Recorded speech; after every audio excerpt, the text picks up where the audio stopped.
Hello my friend, welcome back to the channel. If you're new here, my name is Brianne, and here on the channel I share how to take care of yourself as well as your home with a focus on intentionality and creating a simple life. I hope that you stick around and subscribe if that is your jam. If your house feels overwhelming and cluttered and you keep thinking the solution is just to declutter everything in one day, I want you to pause right here, right now with me. There are things I would always suggest attempting before trying to declutter your entire house in one day. And today, I'm breaking it down for you in 10 different ways. These are things that actually make decluttering stick long term. So grab a cup of coffee, my friend, and let's dive in. Number one is to understand that your home didn't get cluttered in one day, so it will not be decluttered in one day. Your house has accumulated things, items, and possessions for probably years, right? Months, years, through different seasons of life. And expecting it to be reset in one single day just sets you up for burnout, overwhelm, and feeling inadequate. Think about how unrealistic it sounds to say, I gained 20 pounds in 5 years, but if I work out really hard, I can lose it in 1 week.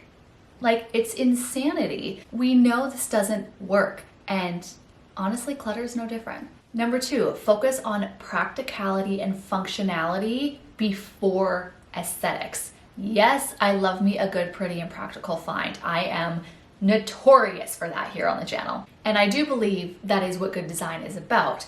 However, functionality has to come first. If a system doesn't work for you, it simply will not last. For example, if you find you're constantly organizing and reorganizing the same drawers, this could be a possible problem for you. But the truth is, your effort is not the problem, but the system is. It doesn't match your habits. And yes, an organized drawer makes all of our hearts happy, but unless it's functional for you, then again, it's simply not sustainable. Maybe decanting works for you, maybe it doesn't. Both are okay. The point is you find a system that works for you right here, right now in this season of your life. Number three is to use 15-minute timers to reset your house.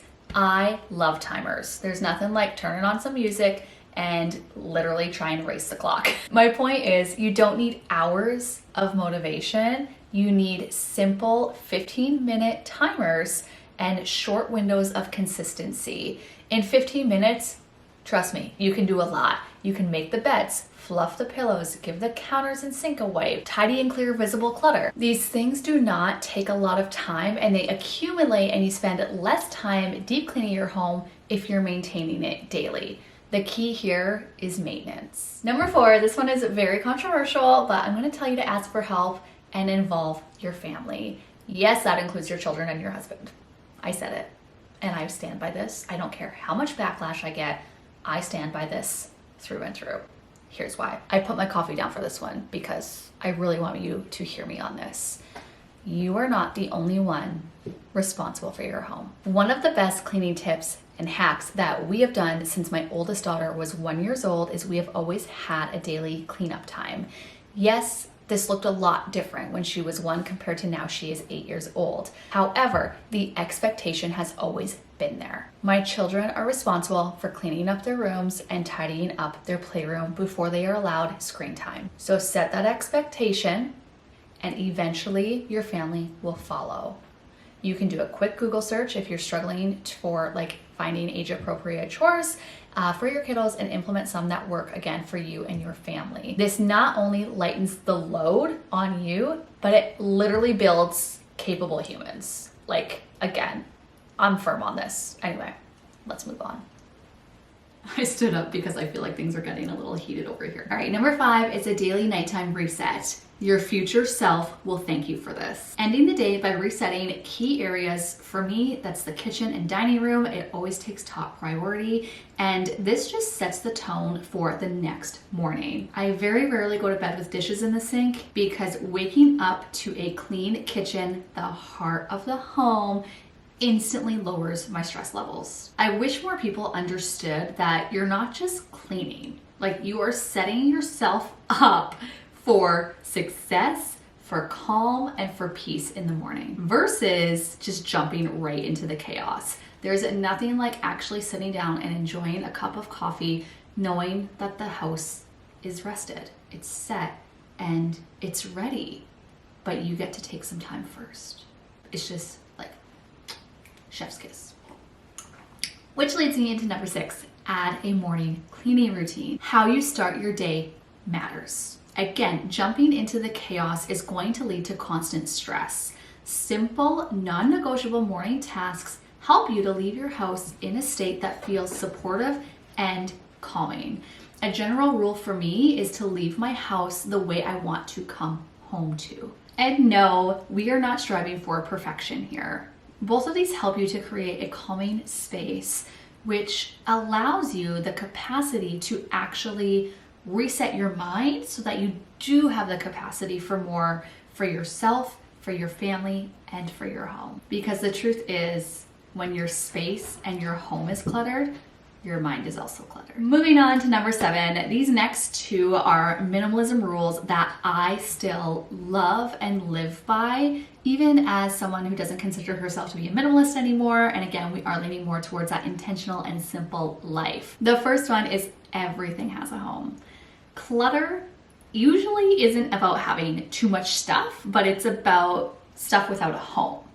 And so the areas that you find in your house that constantly pile up, those are pain points, again, not due to lack of effort, but lack of a system that's working for you in this season of your life. Let me give you some examples. Okay, you can probably think of a very specific area in your home that is not currently working for you. These are things that seem to pile up. For example, maybe it's dirty dishes in the sink. Maybe it's the children's school or paperwork. Maybe it's the junk mail and all the flyers that you receive. Maybe it's your junk drawer. Whatever it is, you have an area in your home that is literally not working for you. It's working against you. We're gonna fix that. This is caused because these items do not have a home. When they don't have a home, you don't have a system. Just because it's shoved in a closet or shoved in a drawer doesn't mean it goes away and doesn't exist. Yes, I'm calling you out on this because, girl, I have been there. I have been there, okay? They still take up mental space and consume you whether you're aware of it or not. If something doesn't have a home, it will always feel like clutter. Now, this could be an entire video. So if you're needing help, like creating systems for certain things in your home, I would love for you to comment below, I need a system for blank, whatever that is for you. And maybe I can do an entire video on this, helping you create systems that, might work for you and your home. Gotta mix in that protein powder. Okay, the next one is don't put it down, put it away. This is something I'm constantly saying in my house for myself as well as for my children. I honestly find myself having to actively work on this as I do tend to resort to my hoarding tendencies of like shoving things in drawers and closets. I'm not perfect, nor will I ever claim to be. The truth is, clutter is often created in tiny moments like this and not the big messes. This rule stops clutter before it starts, but it only works if things have a home. This habit is simple, but life-changing. Number 9 is the 1 in, 1 out rule. Again, another minimalism rule I try to follow, but I'm not perfect at. But y'all, trying to remove one item before bringing in something new helps to keep things balanced in your home. You don't need perfection, just intention. And honestly, trying is better than just like ignoring it entirely, because progress is going to come from your awareness. All right, number 10, stop decluttering for your fantasy self. Somebody has to say it. Okay. What do I mean by that? I say this with love. Stop keeping things for the version of you that you hope to be. Instead, I want to encourage you to declutter for who you are right here, right now, in this season of life. You are allowed to honor who and where you are right now. Keeping items for a version of yourself that no longer exists or that you're hoping to be, it creates guilt, not motivation.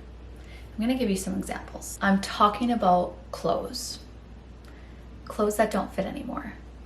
Clothes that will fit your someday body.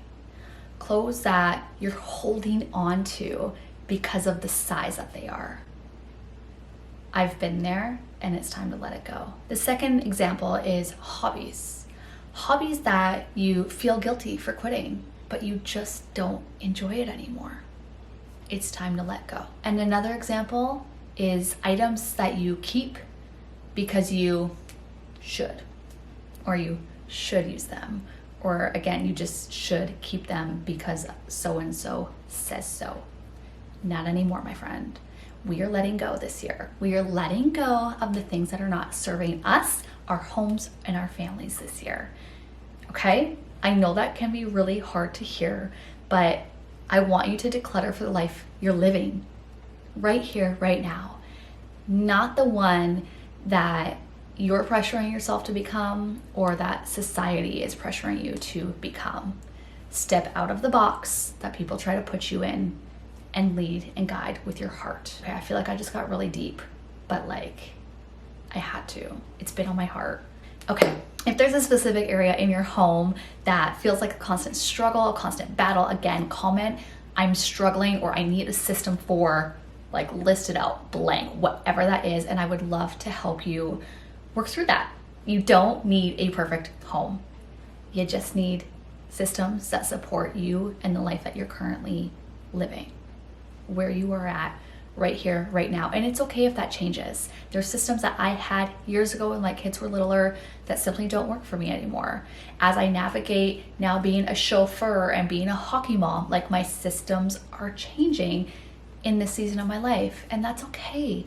And that's okay for you too. Again, let it go and adapt to the changes in the life that you're living with intentionality and simplicity in mind. That is what it's all about. That is where the harmony is. I don't really believe in balance. I believe in harmony. As to me, balance is 50-50 and harmony is just finding the flow, finding the groove, finding your ground in, again, where you are right here, right now in the season of life. So I hope that you guys enjoyed this. I hope you follow along if you are not already for more simple home tips, tricks, motivation, and inspiration. Next week, we're decluttering together, and subscribe, girl, if you haven't already and you're still here, because again, I'm gonna help you take care of yourself and your home this year.